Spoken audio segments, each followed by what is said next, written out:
Hi అండి, అందరికీ నమస్కారం. Welcome to our channel. ఈరోజు మన ఛానల్లో మన శ్రీకాకుళం జిల్లాలో కమ్మసిరిగడం గ్రామంలో శ్రీ మహాలక్ష్మి అమ్మవారి జాతర ఎంత గొప్పగా, ఎంత ఘనంగా జరుగుతుందో మీ అందరికీ లాస్ట్ టైం అయితే నేను చాలా తక్కువ వీడియో పెట్టాను. ఎందుకంటే అప్పుడు నేను ఫ్యామిలీతో వెళ్ళలేదు, ఒక్కదాన్నే వెళ్ళాను. సో వీడియో షూట్ చేయడానికి నాకు అంతలా సెటరేట్ అవ్వలేదు. సో అందుకనే నేను last time just introduction video లాగా ఇచ్చి చూపించాను. బట్ ఈరోజు మాత్రం మేమందరం ఫ్యామిలీతో సకుటుంబ సపరివార సమేతంగా ఈ మహాలక్ష్మి అమ్మవారి జాతరకి అయితే వెళ్ళడం జరిగింది. సో ఆ జాతరలో మనకి ఏంటేంటి అసలు ఎలా ఉంటుంది, స్టార్టింగ్ ఎంట్రన్స్ గేట్ దగ్గర నుంచి మళ్ళీ పూర్తిగా యాత్ర అంతా ఫినిష్ అయ్యి గేమింగ్ జోన్ వరకు ప్రతి ఒక్క విషయం కూడా మీకు ఈరోజు నేను ఈ వీడియోలో తప్పకుండా చూపిస్తాను. అలాగే అసలు ఇక్కడ ఈ జాతర అనేది ఇంత ఘనంగా జరగడానికి గల ముఖ్య కారణం ఏమిటి అనేది కూడా ఈరోజు నేను మీకు మన వీడియోలో చెప్పడం జరుగుతుంది. సో తప్పకుండా వీడియోని ఎవరు స్కిప్ చేయకుండా మొత్తం చూడండి. అలాగే ఇంకా నా ఛానల్ని సబ్స్క్రైబ్ చేసుకోకపోయినట్లయితే తప్పకుండా సబ్స్క్రైబ్ చేసుకోండి. అలాగే వీడియోని స్కిప్ చేయకుండా చూసి వీడియో నచ్చినట్టయితే లైక్ చేసి మీ ఫ్రెండ్స్ అండ్ ఫ్యామిలీ మెంబర్స్కి షేర్ చేయడం అస్సలు మర్చిపోకండి. ఇక వీడియోలోకి వెళ్ళిపోదాం. సో ఈ సంవత్సరం ఈ వీడియోలో మనకి ఈ జాతర స్టార్టింగ్ మేమైతే రణస్థలంలో దిగి అక్కడ నుంచి ఒక ఆటో ఏర్పాటు చేసుకొని ఆటో బుక్ చేసుకొని ఈ కమ్మసిగడం ఎంట్రన్స్ గేట్ ఏదైతే ఉందో ఆ గేట్ దగ్గరికి వచ్చాము. స్టార్టింగ్లోనే చూసారు కదా, అట్రాక్టివ్గా మనకి ఈఫిల్ టవర్ అనేది పెట్టడం జరిగింది. So attractive లైటింగ్స్తో. సో దానిలో నుంచి లోపలికి ఎంటర్ అయితే మనకి లైటింగ్స్ కానీ ఇదంతా కూడా ఒక 1/2 కిలోమీటర్ దూరం వరకు నిజంగా ఫస్ట్ అసలు జాతర అనేసరికి మన లేడీస్కి కానీ పిల్లలకి కానీ ముందుగా గుర్తొచ్చేది అక్కడ ఉన్న దేవుడి కంటే ముఖ్యంగా అక్కడ అమ్మే సామాన్ల పైన ఉండే దృశ్యం నిజంగా అసలు ఎంత అట్రాక్టివ్ అంటే చాలా ఎన్ని రకాల ఐటమ్స్, ఎంత యాత్ర అసలు నిజంగా కళ్ళు చెదిరిపోతూ ఉంటాయి. ఇటువైపు చూడాలా, అటువైపు చూడాలా, అసలు ఏ వస్తువు కొనాలి, ఏంటి ప్రతి ఒక్కటి కూడా ఈ సంవత్సరం నిజంగా చాలా మెయిన్ ఎక్కువ లైట్ ఎఫెక్ట్స్‌తో చాలా వస్తువులైతే అమ్మడం జరిగింది. సో వాటన్నిటిని కూడా మీకు నేను వీడియోలో చూపించాను అటువైపు, ఇటువైపు. ఇంకోటి నాకు బాగా నచ్చింది ఏంటంటే plastic flowers same as it is rose flowers లాగే ఉన్నాయి. వాటిని కూడా మీకు నేను ఈ వీడియోలో చూపిస్తాను. ఇలా చాలా ఐటమ్స్ అండి. నిజంగా ఇక్కడికి వస్తే ఇన్ని కొనొచ్చు అనే ధోరణితో చాలామంది అయితే నిజంగా యాత్రలోకి రావడం జరుగుతుంది. సో మేమైతే ఎవ్రీ ఇయర్ కూడా థర్డ్ డే నైట్ ఎప్పుడైతే ఈవినింగ్ 5 ఆర్ 6 తర్వాతే యాత్రలోకి వస్తాము. సో ఈ ఇయర్ కూడా అలాగే వచ్చాము. సో అలా వెళ్తున్న కొద్దీ మనకి రకరకాల బొమ్మలు, వస్తువులు, నెక్స్ట్ ఇంకా నాకు ఇలాంటి జాతరలో బాగా నచ్చేది ఏంటంటే గోరింటాకు అచ్చులు పెట్టుకుంటారు కదండి. ఇలా అచ్చులో ముంచి మన చేతికి ఏదైతే అంటిస్తారో అది చాలా నిజంగా చిన్నప్పటి నుంచి నాకు చాలా ఇష్టం అనమాట అది వేయించుకోవడం. అది కూడా వేయించుకున్నాను. బట్ వీడియో క్లిప్ అనేది మిస్ అయింది. సో ఇంకా నెక్స్ట్ పువ్వులు గానీ, నెక్స్ట్ చాలా ఐటమ్స్ అండి. నిజంగా చాలా బాగా అనిపించింది. సో ఇలా వెళ్తున్న కొద్దీ మనకి అమ్మవారి టెంపుల్ దగ్గరికి వెళ్ళేసరికి ఈ జాతర ఇంత పెద్దగా, ఇంత ఫేమస్ అవ్వడానికి రీజను మెయిను అసలు ఆ చుట్టుపక్కల ఉన్న ప్రదేశం అండి. టెంపుల్ అనేదైతే చాలా చిన్నగా ఉంటుంది. బట్ దాని చుట్టుపక్కల ఉండే ప్రదేశం మాత్రం ఎంత బావుంటుందంటే, అంత విశాలమైన ప్రదేశం ఉండడం వల్లనే ఈ జాతర హైలైట్ అవ్వడానికి ఒక ముఖ్యమైన కారణం అని కూడా చెప్పుకోవచ్చు. ఎంత విశాలమైన ప్రదేశమో అసలు చూస్తే కన్నులు సరిపోవు. సో ఇందులో ఇంకొకటి చెప్పనా మీకు? మేము వైజాగ్ ఆర్‌కే బీచ్‌లో న్యూ ఇయర్ రోజు ఎవరైతే పరిచయం అయ్యారో ఒక పిల్లోడు మాకు చెప్పాను కదా మీకు ఇంతకుముందు వీడియోలో. ఈ లైటింగ్స్ అమ్మే అబ్బాయి. ఆ అబ్బాయిని మేము మళ్ళీ అక్కడ శ్రీకాకుళం ఆ యాత్రలో చూడడం జరిగింది. వాడైతే యూట్యూబ్ ఛానెల్‌లో పెడతాను రారా నువ్వు పాపులర్ అవుతావు అంటే సిగ్గవుతున్నాడు పాపం. సో అలా ముందుకు నడుస్తున్న కొద్దీ మనం టెంపుల్ దగ్గరికైతే రీచ్ అయిపోయాము. టెంపుల్ దగ్గర మేము కాళ్ళు కడుక్కొని ముందు పూజా సామాన్లనేవి పర్చేజ్ చేయాలి కదా! సో వాటిని తీసుకుందామని అసలు అమ్మవారికి ముఖ్యంగా ఇక్కడికొచ్చిన ప్రతి ఒక్కరూ కూడా సమర్పించే ముఖ్యమైన 3 వస్తువులున్నాయండి. అవేంటి అంటే ఒకటి పసుపు, కుంకుమ, రెండోది అద్దము, అలాగే మూడోది ఒక చిన్న చెక్కలాగుంటుంది. ఆ చెక్క అనమాట. సో ఈ మూడిటిని కూడా ప్రతి ఒక్కరూ సమర్పిస్తారనమాట. అది సమర్పించడానికి గల కారణం ఏంటి అనేది నేను కొంచెం ముందుకు వెళ్ళిన తర్వాత మీకు వీడియోలో చెప్తాను. ఎందుకు ఏంటి అనేది. సో మేమైతే ఈ 3 వస్తువులు అలాగే వీటితో పాటు కొబ్బరికాయ, మిగతా పూజా సామాగ్రి అంతా ఆవిడ దగ్గర పర్చేస్ చేసాము. సో ఇలాంటి షాప్స్ నిజంగా గుడి చుట్టూ చాలా అంటే చాలానే ఉన్నాయి. ప్రతి ఒక్కరి దగ్గర కూడాను తప్పకుండా ఈ ఐటెమ్స్ అయితే అమ్ముతారు. అదొక సెట్ రూపంలో ఇస్తారు. మాకు ఆ సెట్ అయితే రూ. 50 తీసుకున్నారు. సో, ఆ సెట్ తీసుకొని మేము అక్కడ పక్కనే నుయ్యి ఉంది. ఆ నూతి దగ్గర కాళ్ళు కడుక్కొని అలాగే క్యూ లైన్‌లోకి వెళ్ళిపోదామని చూసాము. అయితే క్యూ లైన్‌లు ఇక్కడ 2 టైప్స్ ఆఫ్ క్యూ లైన్స్ ఉన్నాయి. ఒకటి ఉచిత దర్శనం ఉంది. అలాగే ఇంకోటి టికెట్ తీసుకొని వెళ్ళడం. మేమైతే మాత్రం ఆల్రెడీ లేట్ అయిపోయాం కదా! మళ్ళీ ఇంటికి వైజాగ్ వచ్చేసరికి చాలా లేట్ అయిపోద్దని. సో, అయితే మేము రూ. 50 టికెట్ అయితే తీసుకొని వెళ్ళడం జరిగింది. సో, రూ.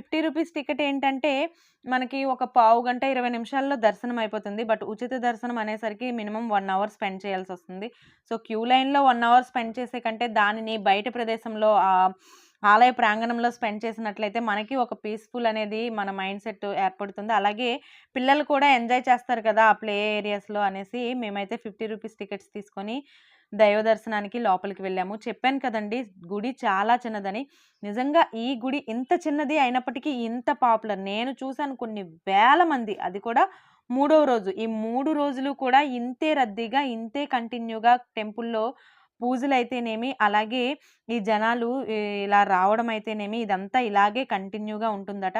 సో, ఇంత పెద్ద యాత్ర అనేది శ్రీకాకుళం జిల్లాలో ఇంత ఘనంగా జరగడం అనేది నిజంగా ఆ చేస్తున్న కమిటీ సభ్యులకి గాని, వాళ్ళందరికీ నిజంగా హ్యాట్స్ ఆఫ్ చెప్పాలి. ఇంత వాతావరణం ఎటువంటి అడ్డు ఆటంకులు లేకుండా, ఎవ్వరికీ ఇబ్బంది లేకుండా ఎక్కడికక్కడే చాలా మంచిగా ఏర్పాట్లు చేసుకుంటూ, చాలా బాగా అయితే ఏర్పాటు చేశారు. అలాగే గుడి లోపల మనకి అసలు ఈ అమ్మవారు, ఈ మహాలక్ష్మి అమ్మవారి చరిత్ర ఏదైతే ఉందో, దానిని బొమ్మల రూపంలో కింద చరిత్ర టెక్స్ట్ రూపంలో కూడా రాసి ఉంటుంది. సో, దాన్నైతే నేనెప్పుడో ఒకసారి మీకు షార్ట్ రూపంలో ప్రశాంతంగా ఉన్న రోజు మళ్ళీ ఒకసారి అటువైపు వెళ్ళినప్పుడు ఒక 1 మినిట్ వీడియోలాగా తీసి పెడతాను. బట్ ఇప్పుడైతే నాకది కుదరలేదు. ఎందుకంటే అసలు లోపల వాళ్ళు మొబైలే ఆపేయమన్నారు. బట్ నేనొక్కసారి ఆ ప్రాంగణాన్ని మీ అందరికీ చూపిస్తాను. నేను దేవుడినైతే వీడియో తీయను. బట్ వీటిని చూపిస్తాను అని ఆ బొమ్మలు, ఆ ఫ్రేమ్స్ ఏవైతే ఉన్నాయో, అలాగే గుడి ఆ లోపల వాతావరణాన్ని చూపించాను. సో, గుడి లోపల అమ్మవారిని దర్శించుకొని మీకు చెప్పాను కదా! లాస్ట్ టైమ్ వీడియోలోనే. నాకు ఎవ్రీ ఇయర్ కూడాను ఈ టెంపుల్‌కి వెళ్ళడం అనేది ఒక ఇంటిలో ఆనవాయితీ అంటారు కదా! అలాగే అయిపోయిందండి. సో, 3 రోజుల్లో ఏదో ఒక రోజు తప్పకుండా నేను దర్శించుకొనొస్తాను. అయితే ఇక్కడికి వెళ్ళి వచ్చిన ప్రతి సంవత్సరం కూడా నేను ఫస్ట్ ఇయర్ ఎళ్ళినప్పుడు చిన్న హౌస్ బొమ్మ కొనుక్కున్నానండి. సో, హౌస్ బొమ్మ కొనుక్కున్న తర్వాతే నేనిప్పుడు ఉంటున్న ఇంటిని కొనుక్కున్నాను. సో, అప్పటినుంచి ఏంటంటే నాకదొక ఆనవాయితీలా అనిపించేసిందనమాట. అక్కడికి వెళ్ళి మనం ఏదైతే వస్తువును కొనుక్కుంటామో, ఆ వస్తువనేది తర్వాత సంవత్సరాల్లో మన ఇంటికి చేరుతుంది అనే ఆనవాయితీ. సో, ఆ తర్వాత నేనొక చిన్న బాబు బొమ్మను కొనుక్కున్నాను. వెంటనే నాకు మా అబ్బాయి పుట్టడం. ఇలా అంటే నమ్మకమండి. ఒక చిన్న నమ్మకం. నాకైతే అది నిజంగా ఆ అమ్మవారి దగ్గరికి వెళ్లి ఒక్క చిన్న బొమ్మైనా కొనాలి. దాన్ని మనం నిజ జీవితంలో నిజం చేసుకోవాలి. నిజంగా జరుగుతుంది. సో, తప్పకుండా కొనాలి అనే దీనిపైన అదొక దాన్నేమంటారో మరి నాకు ఆ ఫీలింగ్ తెలీదు. బట్ నాకైతే మాత్రం నిజంగా అలా చెయ్యకపోతే ఆ టెంపుల్‌కి వెళ్ళినట్టు అనిపించదు. మీరు కూడా ఒకసారి అలా ట్రై చేసి చూడండి. నాకు ఒకరు చెప్పడం వల్ల నేనలా చేశాను. సో, మీరు కూడా మీరేదైనా కోరిక ఉన్నట్లయితే తప్పకుండా అమ్మవారి దగ్గర కోరుకొని, అక్కడి నుంచి ఏదైనా ఒక చిన్న వస్తువుని మీరు మీ ఇంటికి తీసుకువెళ్ళండి.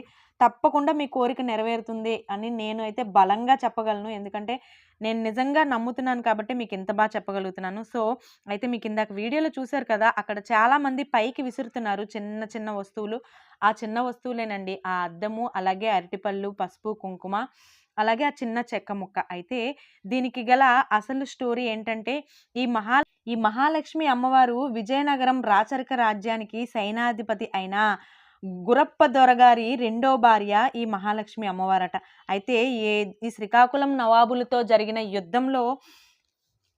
యుద్ధంలో గెలిచిన అనంతరం ఆ గురప్ప దొరగారు మరణించిన తర్వాత అతనితో పాటు ఆవిడ కూడా సతీ సహగమనం చేశారట. ఆ సతీ సహగమనం చేస్తున్నప్పుడు ఆ అమ్మవారు ఆ చుట్టుపక్కల ఉన్న ఈ కమ్మసిగడంలో ఆ దొరగారి ప్రాణాలు ఇక్కడి వరకు వచ్చిన తర్వాత విడిచిపెట్టడం, వెంటనే ఆవిడ కూడా ఇక్కడే నేను సతీ సహగమనం చేస్తాను అని చేస్తూ ఈ చుట్టుపక్కల ప్రాంతాల్లో ఉన్న ప్రజలకి ఆవిడ చెప్పిందట. నేను నిజంగా ఒక వీరనారి యొక్క భార్యను కాబట్టి నేను నిజంగా పవిత్రవంతురాలనైతే నేను చనిపోయేటప్పుడు నన్ను దహన సంస్కారాలు చేసేటప్పుడు ఏదైతే పసుపు, కుంకుమ, అలాగే అద్దం ముక్క, చెక్క ఈ 4 వస్తువులు వేస్తారో అవి నా చితిని అగ్నిలో దహనం చేసిన తర్వాత కూడా కాలకుండా ఉంటాయి. ఒకవేళ నిజంగా అలా కాలకుండా ఉన్నట్లయితే ప్రతి సంవత్సరం కూడా ఈ 3 రోజులు నా కళ్యాణాన్ని దొరగారిని నా కళ్యాణాన్ని చాలా ఘనంగా ఈ 3 రోజులు చేయండి అని చెప్పి ఆవిడ సతీ సహగమనానికి ఒప్పుకొని చితిలో అయితే కూర్చున్నారట. అలా కూర్చున్న తర్వాత చితి మంటలు కాలిన తర్వాత అమ్మవారి మొత్తం అంతా బూడిదైపోయినా సరే 3 రోజుల తరువాత వాళ్ళొచ్చి చూసేసరికి అక్కడ వాళ్ళు సమర్పించిన పసుపు, కుంకం గాని, ఆ అద్దం గాని, ఆ చెక్క ముక్క గాని ఈ 4 కూడా అస్సలు కాలకుండా ఉండడాన్ని గమనించారట. వెంటనే దాన్ని మిగతా జనాలు ఊర్లో ఉన్న జనాలందరూ ఒకరికొకరు గుంపులు గుంపులుగా వచ్చి చూడడం, అలాగే చుట్టుపక్కల ఉన్న 15 గ్రామాలకి కూడా ఈ వార్త విస్తరించి అందరూ కూడా దాన్ని చూసి, ఆహా! ఆ మహాలక్ష్మి అమ్మవారు ఎంత పవిత్రమైనది అని అనుకుని, అప్పటి నుంచి కూడా ఆవిడకి ఒక గుడి కట్టించి, ఆ గుడిలో ఏదైతే ఈ వస్తువులున్నాయో వీటిని సమర్పించడం, తరువాత గుడి లోపలికి చేరుకోలేక జనాలు బయట నుంచే ఆ గుడి పైకి స్లాబ్ పైకి విసరడం, అలా విసురుతూ ఇప్పటికి 150, 200 సంవత్సరాలు గడుస్తూ వచ్చిన కాలంలో ఆ గుడిపైకి ఈ అద్దం ముక్క, అలాగే ఆ చెక్క, ఇంకా అలాగే దానితో పాటు ఈ పసుపు, కుంకాలు ఈ 3 వస్తువులను కూడా గుడిపైకి ఇసరడం అనేది ఒక ఆనవాయితీగా సెట్ చేశారు. సో, ఇదండి ఆ గుడిపైకి ఆ వస్తువుల్ని విసరడం. సో, అయితే ఈ పక్కన ప్లేయింగ్ ఏరియా నిజంగా ఎన్ని ఆటలు, ఎంత అందమైన ఆటలు. వీటన్నింటితో మాకు అక్కడ 3 అవర్స్ టైము ఎంత ఫాస్ట్‌గా గడిచిపోయిందో అస్సలు మాకు తెలియలేదు. ఫైనల్‌గా అయితే ఒక ఆవిడ టాటూ ఏయించుకుంటున్నారు. అసలు నేను టాటూ ఏయించుకోవడం అయితే ఎప్పుడు చూడలేదు.